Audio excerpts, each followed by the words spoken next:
মানে আমি তোমায় সকাল সকাল কোন অলক্ষণে কথা বললাম রানী?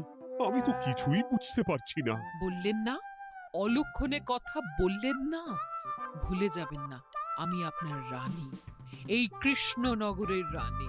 আ- আ- আমি তো তোমায় একটু কোনো কথা নয়, হ্যাঁ? নিজের কাজ নিজে করুন, বুঝলেন? অন্দরমহলে আমার অনেক কাজ আছে। নিজের কাজ নিজে করব? আমি তোমার স্বামী, আমি তোমার কাছে এইটুকু আবদার করতে পারি না? হ্যাঁ,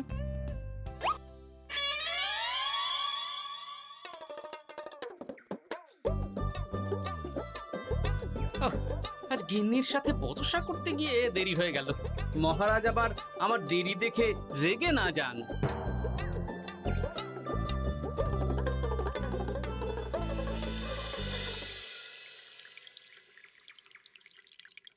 হ্যাঁ, তুমি কথাটা খুব একটা মন্দ বলনি মন্ত্রী।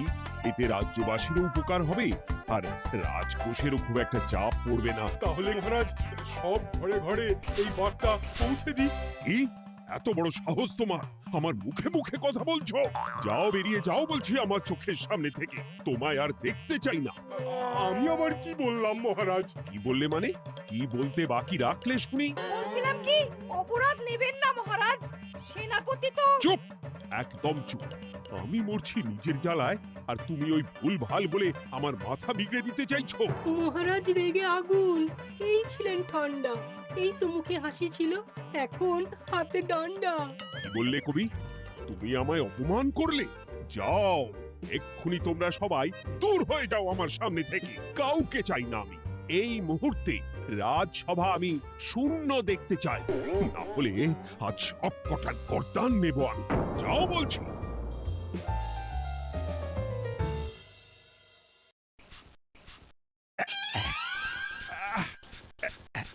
আহা, একটু শান্তি হলো। ভেবেছিলাম রাজসভায় করব তাই রে নাই রে, রাজা দিলেন ঘাড় ধাক্কা, এখন সবাই বাইরে। সে তো তোমার জন্য। তুমিই তো বেমক্কা একটা এমন কবিতা বললে। আহ, কেন এইভাবে চড়ছেন মন্ত্রী মশাই? দোষ তো আপনারও।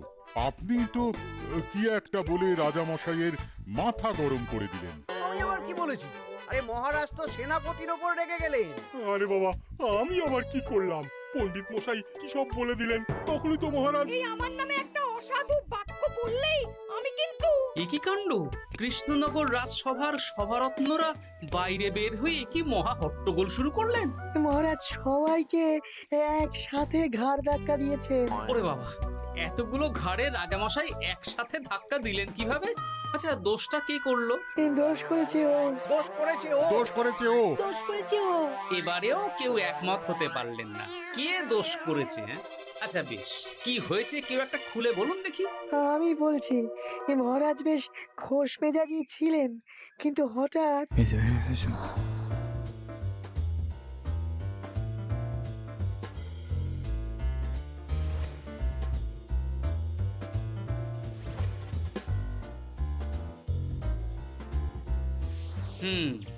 এই কাণ্ড! এ তো ভারী অদ্ভুত রোগ মনে হচ্ছে। মহারাজের আচমকা মাথায় রক্ত চড়ে গেল নাকি? হ্যাঁ, মহারাজ আপনাদের রাজসভায় ডেকেছেন। ওরে বাবা না, যাব না গো আমি, আমার কাছে আমার প্রাণ সবচেয়ে দামি। আমিও যাব না। নির্ঘাত মহারাজ গর্দান নিতেই ডাকছেন। আমিও যাব না গোপাল, আমারও প্রাণের বড় মায়া। আচ্ছা, এটা কি কোনো কথা হলো? হ্যাঁ, প্রাণের মায়া কার নেই বলুন তো?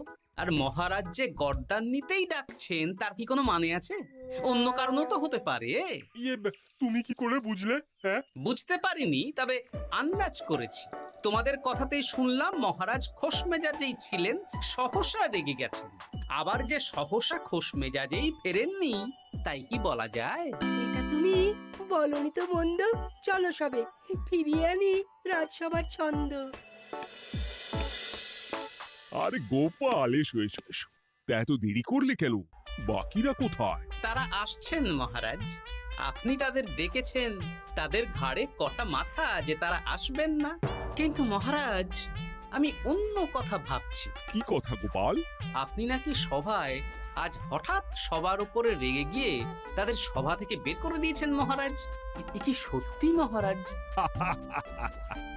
আরে না না গোপাল, মোটেও না।